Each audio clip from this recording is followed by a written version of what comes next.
Okay, people. I think it's like September going into the 9th. I think today's the 8th. Anyway, I'm in here. I've been going like all day. All day. From like 7 o'clock, 6 o'clock this morning. And it's going on midnight. It's like the good old days. Anyway, I'm just, before I go to sleep here, because I'm pretty tired, I'm just sorting this stuff out. This all has to do with the birth of Amari. Right? This is when they took Andre. This is the social worker report in here, wherever it is. That's where the cop went. And he went into the file, people, and ShaMay's file was like this. And when he went to it, he went like really fast. And he found it like really fast. He knew what he was looking for. Okay? Because he had already went through it. And he pulled out one of these things. But this was when ShaMay died. Where is it? Do you see? Admitted. Discharged. Do you see how they discharged her, people? On the 16th. How does that work when she wasn't discharged? Anyway, just as I'm going through this, I just found it odd that this one should be here. And then I looked in here, right? Because I'm going to do another section, because when she died, that has its own book somewhere in here. Like, it's huge. Where this one was when Andre was taken. Right?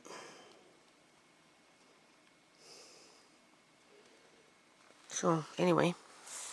And then there's this one. So what I'll do here, even though I'm really, really tired, I'm going to read it to you. And keep it short. Now, I've been going all day, people. And I did not get very much sleep yesterday. Because I got up at like 5 in the morning. And then I went right up until about, oh my God, I don't know, 12, 1 o'clock, maybe 2. And then for whatever reason, I woke up at 6, 6:30. And I've been going ever since. And like, I've been going hard today. Right? Just cleaning, sorting out shit. I'm having to raise a family all over again. Right? Do all this work by myself, basically.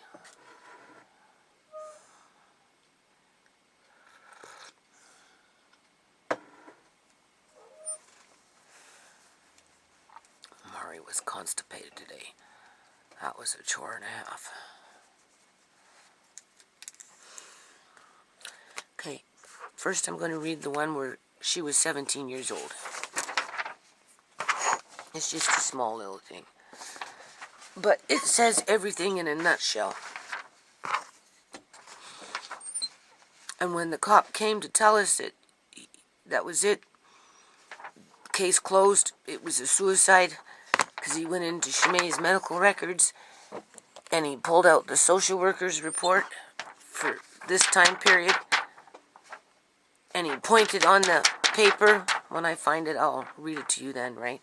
I'm not looking for it right now. And, what do you call it? He tried to say it was a suicide. And I said, you're nuts. So he left. And then I told Tisha. So she ended up phoning him and ragging on him on the phone.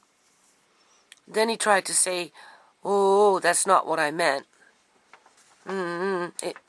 It was an accident. Fucking, like, they play games with you people.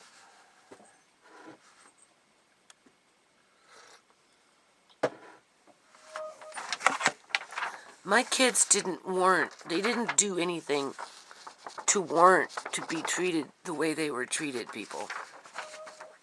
Okay?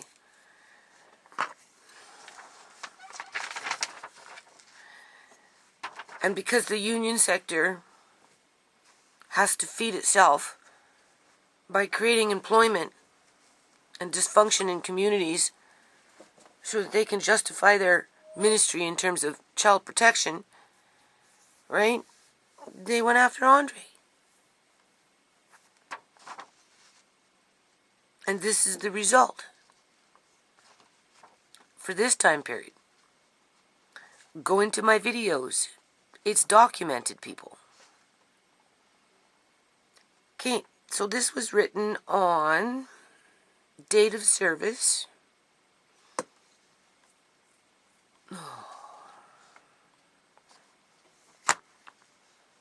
Oh my God. It says 090313.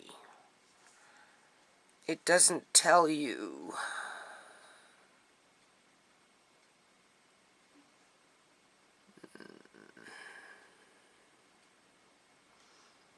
So we can assume, yeah, it would be January, February, March. So this was in March, the 3rd month, on the 9th day of 2013. Okay, this was January, February, March. Almost 3 months from the time they took Andre. Right?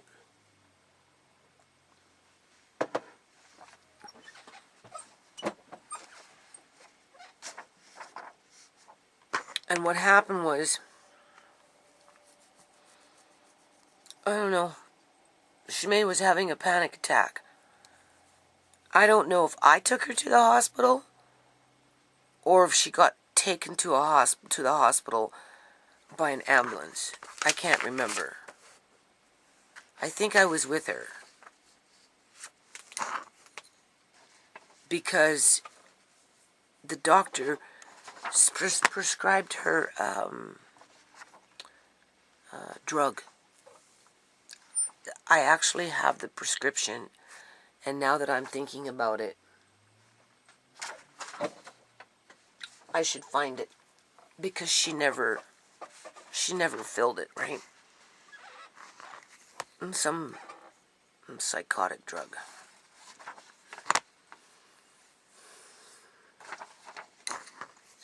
That was the doctor's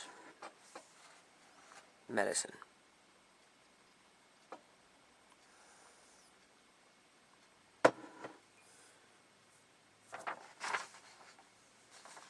Anyway, on arrival, patient was crying and upset. And her mom and sister have been primary caregiver for her sister's nephew, for Sierra's son. Social services took nephew in January. Patient has had rough time. Today, social services came by to serve family for custody. Patient then got very upset, had anxiety attack. Patient stated feels like killing herself. So it wasn't that severe because the psychiatrist, youth psychiatrist or doctor or whatever, just gave ShaMay a prescription, which I did see it, but I don't know where I put it. So I'm going to have to hunt for that.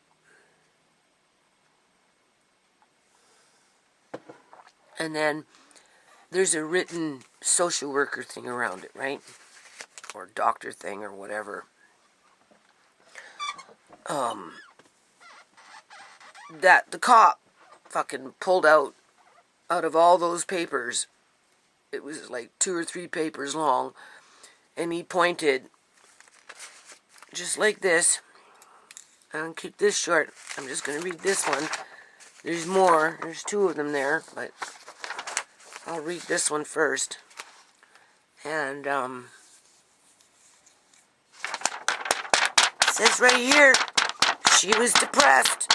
She wanted to kill herself when she was 17 in 2013. I know it's 2018, but it doesn't matter. She was depressed. It was suicide, Miss Chorney.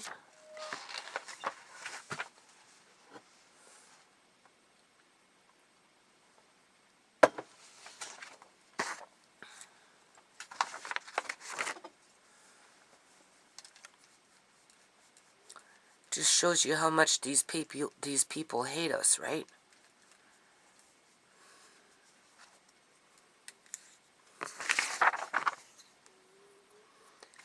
This is a discharge summary, people.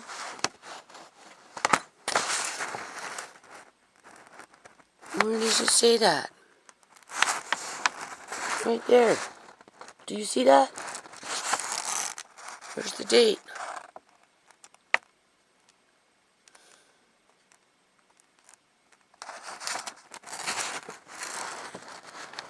There's the date.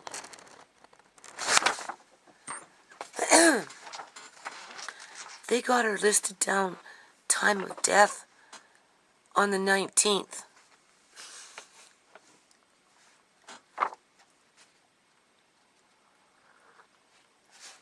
Where were they discharging her to? What does that mean? Discharge summary. Most responsible diagnosis. 1. Brain death secondary to overdose.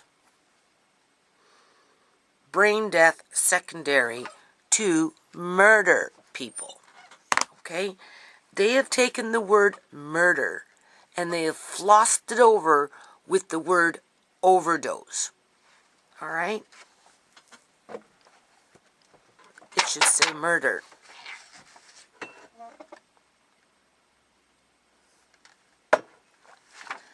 By poisoning. Acute renal failure. Honestly, I don't know what renal is.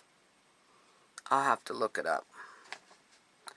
Aseismic hepatitis and failure.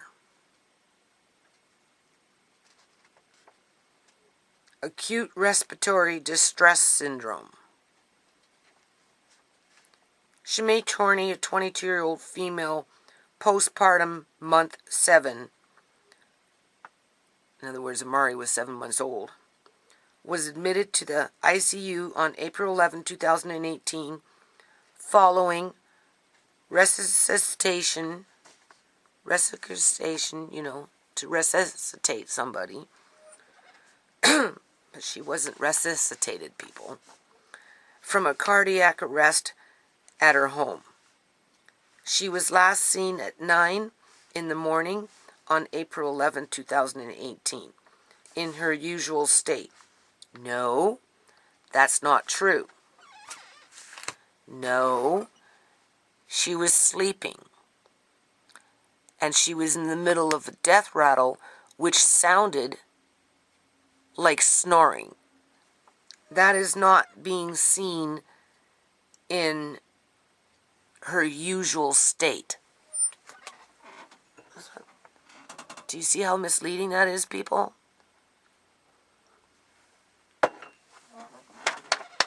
I have to correct that. She was subsequently seen at 9:55 in cardiorespiratory arrest. No, she looked dead. She responded as if she was dead. And being that she urinated and defecated while sitting up at around 9, and then her body was moved between 9 and 9:10, and then left for 50 minutes, there was no cardiorespiratory casualty arrest. CPR was commenced by bystander family. It makes it sound like we were in a fucking shack with everybody just sitting around doing what people do, and then ShaMay went into overdose and the bystanders in the room just jumped. This is misleading. This is very misleading.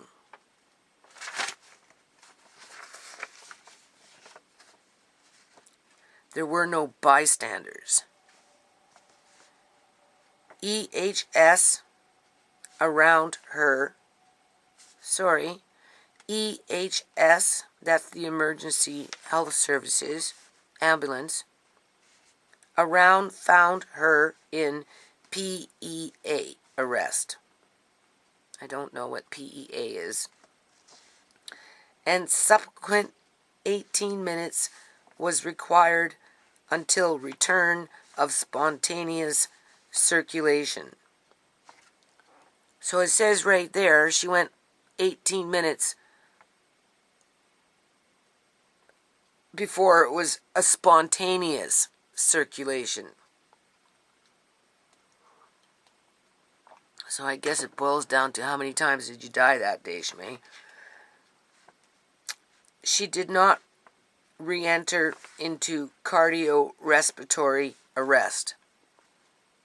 That's an opinion, because her heart was never started, people. Initial blood work demonstrated mild leukocytosis and elevated lactate, mixed respiratory and metabolic acidosis. Oh my God. Acidosis. Evidence for severe acute hepatitis transaminosis, approximately 8 something glucose 0.7, no OS molar gap, urine toxicology. I'm tired. Urine toxicology screen was positive for cocaine.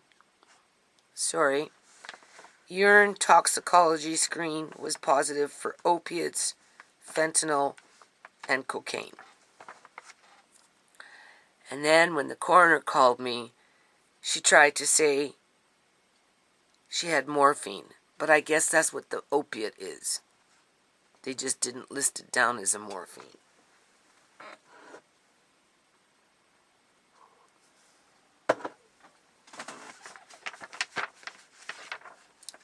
CT of her head suggested some gray-white loss of differentiation and some element of brain edema. That would be the swelling. They're not giving me her imageries from imaging records. I'm waiting. I'm going to go back and ask again. The patient was managed with targeted temperature regulation, ice caps, glucose monitoring, and control of fever. From cold to hot, from hot to cold, from cold to hot, from hot to cold.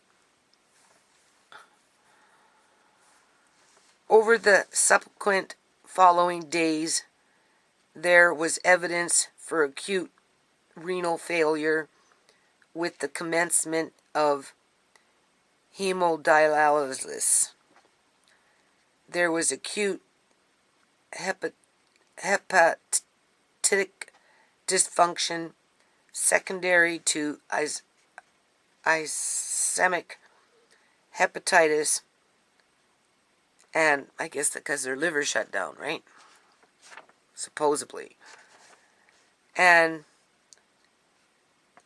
vasopressor requirements for circulatory shock. Troponin peaked at 4. The patient was not demonstrating any neurologic responses. Subsequent CT brain images were consistent with severe cerebral edema and likely uncal herniation. As the patient was too unstable in which to complete a clinical neurologic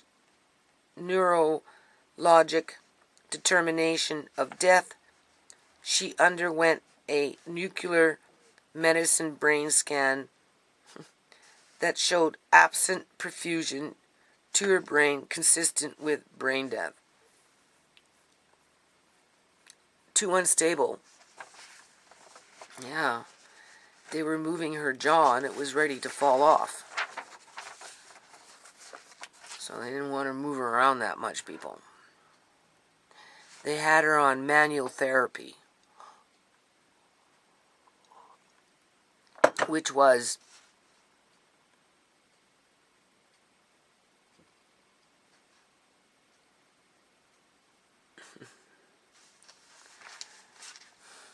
as everything fell.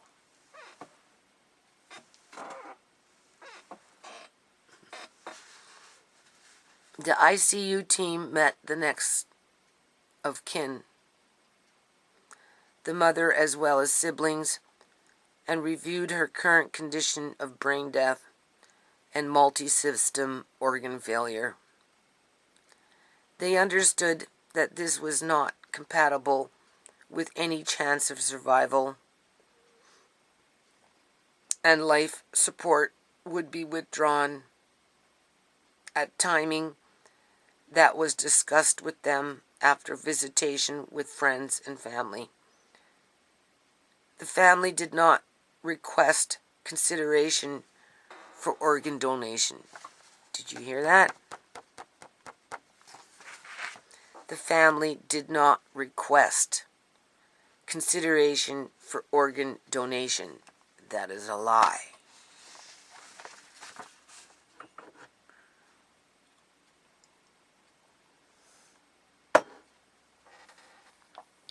This patient expired in the evening of April 19, 2018. Here they have it listed here.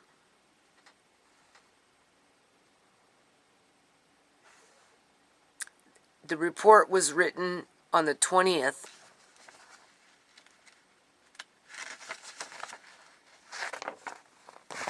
You can see.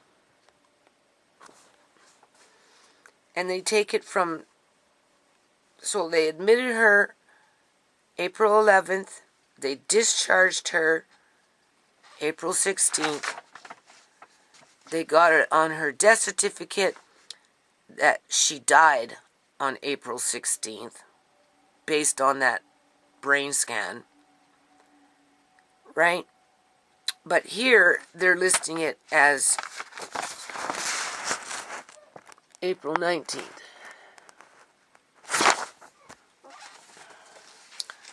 None of that makes sense, people. That's like CIBC Bank having a hold of holding ShaMay's trust fund after all these years of Uncle John being dead and ShaMay now being dead, hostage. Right? It requires Uncle John's signature to release it. When ShaMay wanted it, she couldn't get it. Right? Because of what Fraser Health Authority did and what CIBC Bank did. And then ShaMay got murdered. Right? We know that. And, you know, it's just still all up in the air, people. Same thing with Andre's little trust account. You know? Like, these people have no scruples. They really don't. This patient expired in the evening of April 19, 2018, after liberation from mechanical ventilation, as if somehow that ventilation was keeping her alive, which we all know is a bunch of crock. The family requested an autopsy. This is a coroner's case, and I had discussion with the coroner on call today with the case number, and then there's this long ass number right there, which I should write it down and put it into my lawsuit.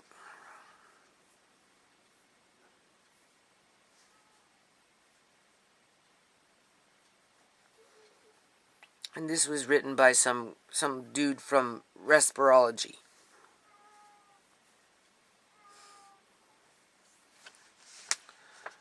So I have to keep this one out because there's flaws in it. Big time. Right? I'm working on it. Let's see what this other one has to say. I'm tired though. I'm ready to fall asleep sitting up.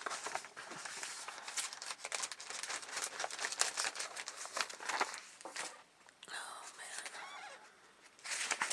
What's this one? Final report. Consultation. Date of consultation.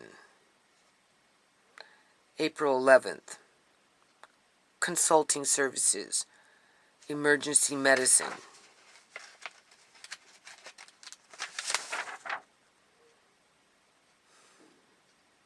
Written on April 12th.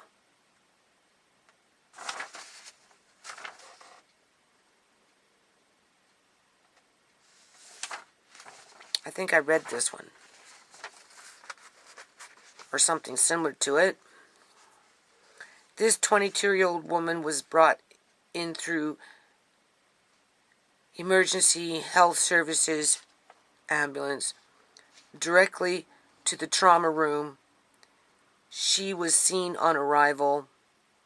We have been previously notified that a 22-year-old post-cardiac arrest was coming to the emergency room.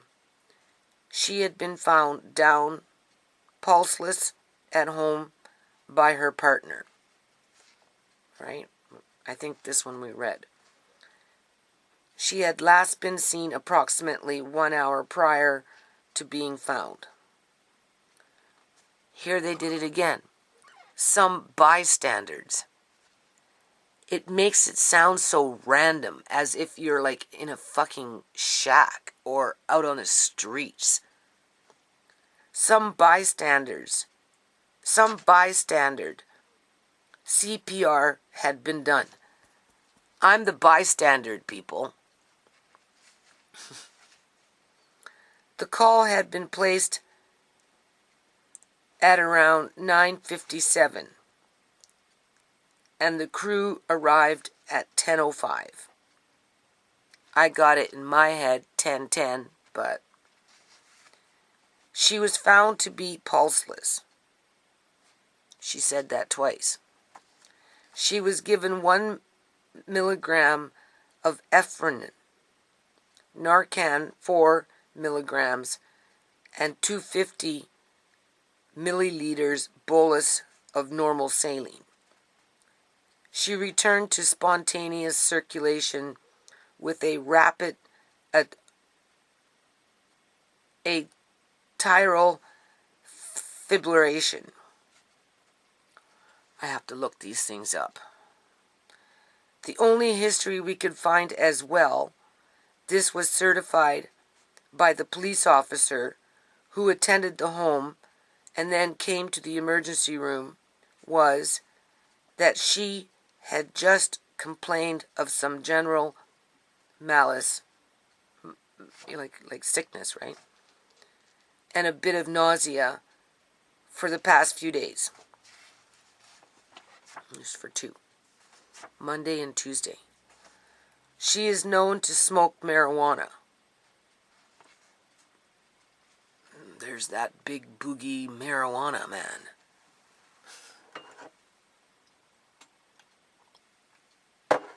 They're poisoning people now with tobacco, eh? It's like you go buy a pack of cigarettes now, and it's like buying worse than native cigarettes. They're killing us off with poisonous tobacco now, and they're making us pay out of our nose for it. Because, you know, they're trying to make it sound like they care about your health, but the only reason they would care about your health is simply because they would want to harvest your organs. That would be the only reason. It's not because they care about your health, people. She is known to smoke marijuana. There is a history of possible cocaine use in the past. No drugs were found at the scene. There was nothing around her body, but the cops didn't go through the basement, so we found things buried under dressers and under beds and shit like that. But if the cops would have went through, you know, there would have been a high probability. They would have found the fentanyl. They would have found her shirt. For all we know, they probably would have found a fucking gun, you know? Or Julian's stash of money or something. More than nothing, because when they left, they walked out with nothing, people, because they didn't look. There was no evidence of any leftover pills. She does suffer from depression and apparently had been struggling with insomnia lately. She is prescribed Myertapine, a sleeping pill, I think it is. Myertapine.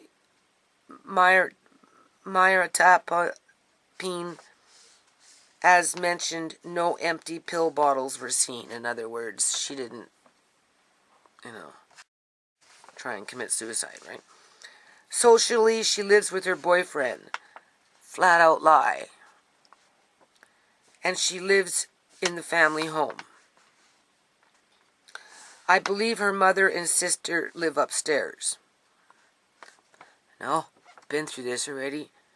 Tisha lives downstairs in her room. I live upstairs, but go through the house. She does have a past medical history of depression. There it is, right there, people. Because of a 24-year-old social worker who got out of school that wanted to apprehend her first child and decided that it was going to be Andre. And then proceeded to basically fuck over a family for over 2 years and then some. And I'm still struggling with Andre because of his personality being altered from that experience. She had a C-section in September of 2017. She has a 7-month-old baby boy. Pharmanet just shows Myertapine. So the only thing that she had filled was, I guess, her sleeping pills, just in case. Because the doctor gave them to her even when she was pregnant, and I told her, ShaMay, like, what kind of doctor do you have? Don't take them if you really don't need them. But she used to fight so much with Julian that she'd get upset, right?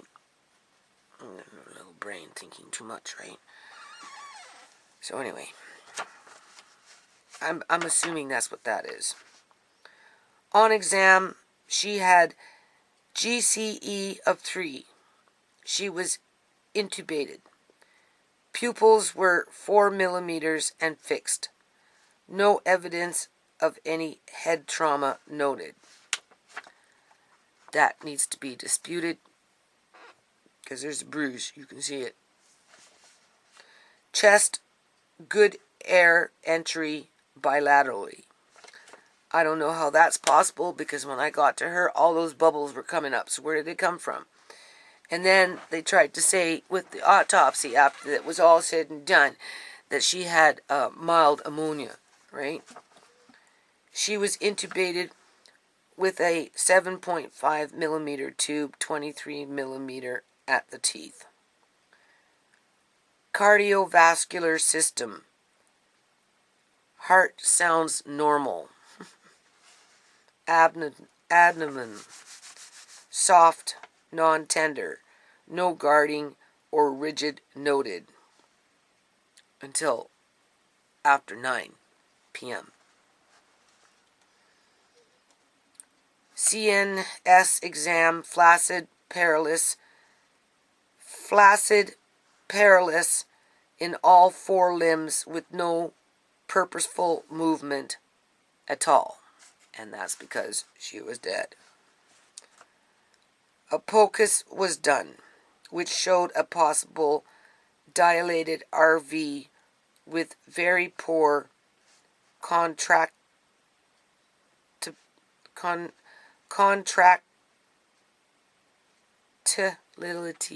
I'm tired, people. I don't even know how to pronounce this. Of the heart in general. ECG showing rapid arterial fibrillation with a prolonged QT of 514. Initial gases were pH of 6.7. PCO2, don't know what it means, of 6.8. PO2, don't know what it means, 171. And a bicarb of 12. White count of 14.6. Hemoglobin 111 point. Her lactic acid was 1.8. But this is all fabricated, people. I don't think you can get readings off a dead body, can you? Initially, I suspected a possible overdose.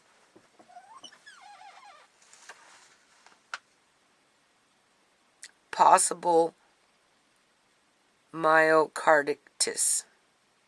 In other words, she ate all her pills, right? Or massive pulmonary embolus. She was sent for a CT head and a CT pulmonary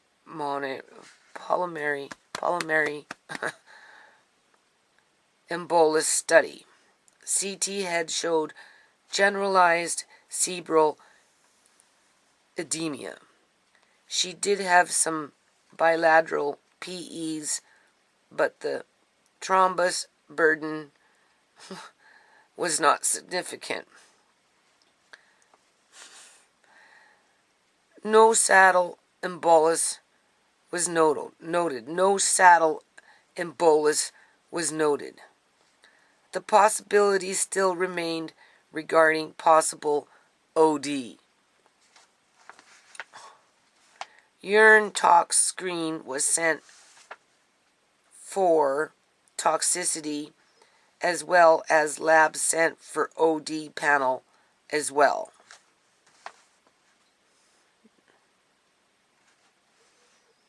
She was significantly hypotensive on presentation with a blood pressure of about 50/30.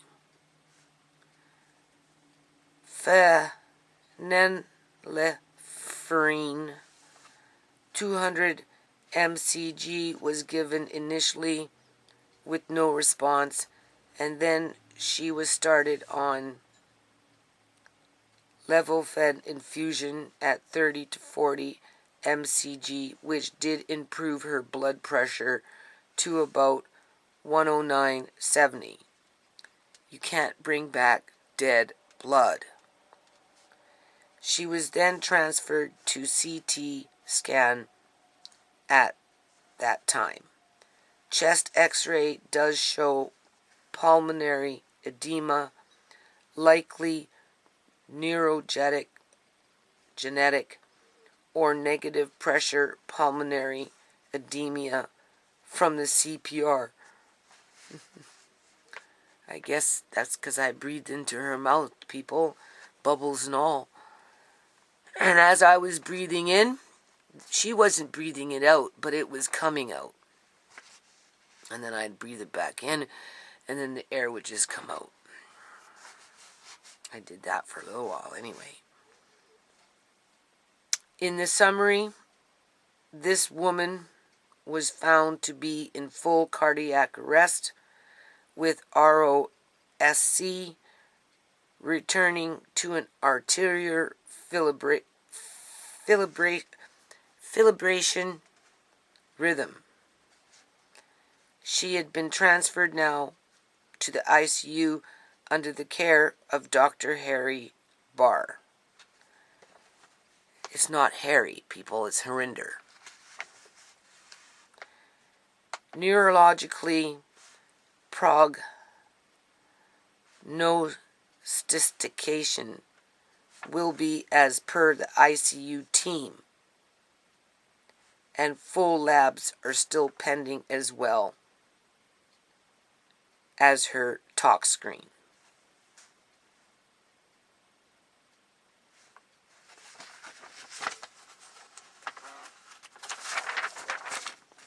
Anyway, I just wanted to remind people